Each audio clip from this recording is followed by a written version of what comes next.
नमस्कार. नुसतं पाणीपुरी जरी म्हटलं ना, तर लगेच तोंडाला पाणी सुटतं. तर आज आपण पाणीपुरी फ्लेवरचा चिवडा बनवणार आहोत. तुम्ही पाणीपुरी तर भरपूर खाल्ली असेल, परंतु पाणीपुरी फ्लेवरचा चिवडा तर कधीच खाल्ला नसेल. तर चला मग आज आपण बनवूया पाणीपुरी फ्लेवरचा कुठलाही अनैसर्गिक रंग न वापरता घरच्याच अगदी हेल्दी पद्धतीने घरच्या साहित्यात बनवणारा हा मस्त असा पोटाला थंडावा देणारा चिवडा. तर सर्वात आधी आपल्याला लागणार आहेत मुरमुरे. मुरमुरे कोणत्याही किराणा दुकानामध्ये अगदी सहज मिळतात. तर इथे एक मोठा बाउल भरून मी मुरमुरे घेतलेले आहेत.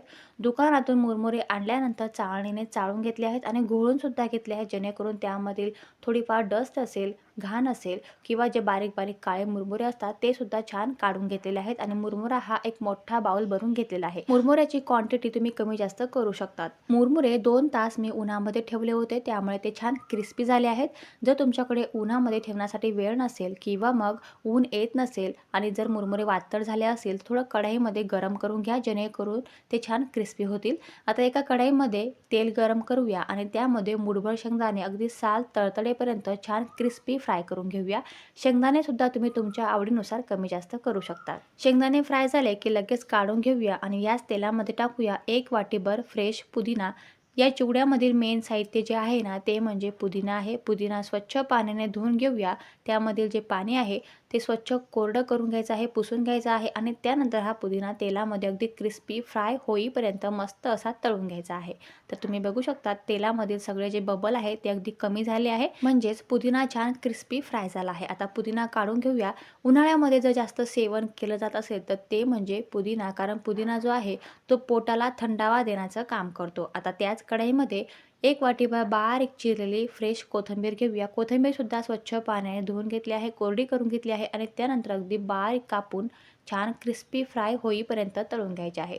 तर बबल्स कमी झाले आहेत, म्हणजेच कोथिंबीरसुद्धा छान फ्राय झाली आहे. आता कोथिंबीरसुद्धा काढून घेऊया आणि याच कढईमध्ये टाकूया कढीपत्ता. कढीपत्तासुद्धा डोळ्यांसाठी, केसांसाठी अतिशय आरोग्यदायी आहे. त्यामुळे इथे मी 1 वाटीभर कढीपत्ता स्वच्छ पाण्याने धुवून कोरडा करून घेतला आहे आणि छान क्रिस्पी होईपर्यंत तेलामध्ये फ्राय करून घ्यायचा आहे.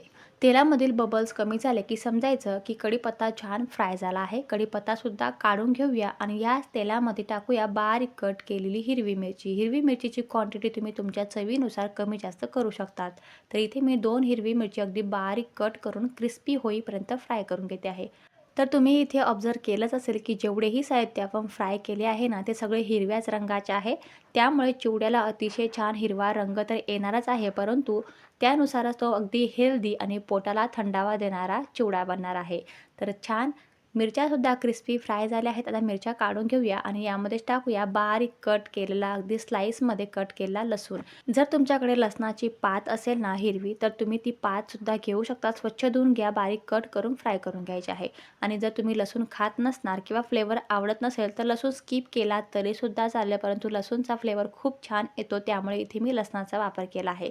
आता लसूणसुद्धा छान क्रिस्पी होईपर्यंत फ्राय करून घेऊया.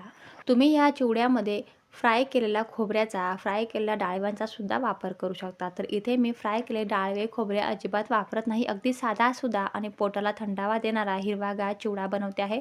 तर तुम्ही बघू शकता जेवढेही हिरवे साहित्य आपण फ्राय केले आहे ना, ते वेगळ्या डिशमध्ये आणि जे आपण शेंगदाणे आणि लसूण जो फ्राय केला आहे ते वेगळ्या डिशमध्ये ठेवले आहे. आता हे सगळं साहित्य छान थंड होऊ द्या आणि थंड झाल्यानंतर जे आपण हिरवे साहित्य छान फ्राय करून घेतले आहे ना, ते एका लहान मिक्सरच्या भांड्यामध्ये पाण्याचा एकही थेंबाचा वापर न करता छान बारीक करून घ्यायचा आहे, म्हणजेच दळून घ्यायचं आहे. तर ह्या पद्धतीने आपण हे मिश्रण छानसं दळून घेतलं आहे. तर तुम्ही बघू शकता मस्त अशी हिरवीगार चटणी तयार झाली आहे. ही चटणी तुम्ही चपातीबरोबर, पराठ्याबरोबर सुद्धा खाऊ शकता. अतिशय चविष्ट लागते, परंतु यामध्ये मीठ टाकले नाही. मीठ तुम्ही टाकू शकता. आता एक कोरडा मसाला तयार करून घेऊया. त्यासाठी अर्धा चम्मचभर हळद, 1 चम्मचभर भाजलेल्या जिऱ्याची पावडर, अर्धा चम्मचभर काळं मीठ किंवा तुम्ही जेही मीठ खात असणार ते मीठ, अर्धा चम्मचभर चाट मसाला, 1 चम्मचभर पिठी साखर, अगदी पाव चम्मचभर लिंबूसत्व आणि अगदी पाव चम्मचभर जलजिरा पावडर. आता हे सगळं मिश्रण छानसर मिक्स करून घेऊया. मस्त असा चटपटीत मसाला तयार झाला आहे. आता मुरमुरे मी एका मोठ्या ताटामध्ये ओतून घेतले आहे. जेही तुमच्याकडे मोठं भांडं असेल ना, त्यामध्ये तुम्ही मुरमुरे ओतून घ्या. यावर टाकूया तळलेले शेंगदाणे आणि लसूण आणि टाकूया छान फ्राय केलेली आणि मस्त अशी तळलेली चटपटीत चटणी. तर इथे हिरवी चटणी मी पूर्ण टाकून दिली आहे आणि यावरून टाकूया चटपटीत तयार केलेला मसाला. आता हे सगळं साहित्य आपण छानसर हाताने मिक्स करून घ्यायचं आहे, जेणेकरून पूर्ण मुरमुऱ्यांना हिरवी चटणी आणि कोरडा मसाला व्यवस्थित कोट होईल. तर तुम्ही पाहिलंच ना, अगदी घरच्याच साहित्यात हेल्दीरित्या आपण अगदी हिरवागार, चटपटीत मुरमुरा चिवडा बनवलेला आहे. तुम्हाला जर चिवड्यामध्ये खोबरं, डाळवे आवडत असतील ना, तर तुम्ही फ्राय करून सुद्धा या चिवड्यामध्ये टाकू शकतात. अगदी मस्त लागेल. परंतु या ठिकाणी मी अगदी साधासुधा चिवडा बनवते आहे. त्यामुळे खोबरे, डाळवेचा वापर केला नाही. तर तुम्ही बघू शकता मस्त असा हिरवागार चिवडा आपला तयार झाला आहे. पूर्ण चटणी आणि मसाला व्यवस्थित मुरमुऱ्यांना कोट झाला आहे. अजिबात कुठलाही केमिकली रंग न वापरता या ठिकाणी अगदी पोटाला थंडावा देणारा स्पेशली उन्हाळ्यासाठी आपण हिरवागार मस्त चटपटीत चिवडा तयार केला आहे. हा चिवडा अतिशय क्रिस्पी लागतो. यामध्ये आपण पाण्याचा अजिबात वापर केलेला नाही. त्यामुळे हा चिवडा अगदी 3 ते 4 महिन्यासाठी आपण डब्यामध्ये स्टोअर करून ठेवू शकतो.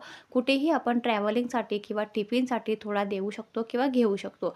लहान मुलांना ते इतका आवडतो ना, कारण अगदी चॉकलेट फ्लेवरचा चटपटीत असा हा चिवडा तयार होतो. लहान मुलं कुरकुरे मागतात ना, तर कुरकुरे देण्यापेक्षा त्यांना हा चटपटीत चिवडा तुम्ही नक्की तयार करून द्या. आता सगळीकडे मुलांना उन्हाळ्याच्या सुट्ट्या लागतील आणि ह्या उन्हाळ्याच्या सुट्टींमध्ये त्यांना हा चटपटीत चिवडा नक्की तयार करून द्या.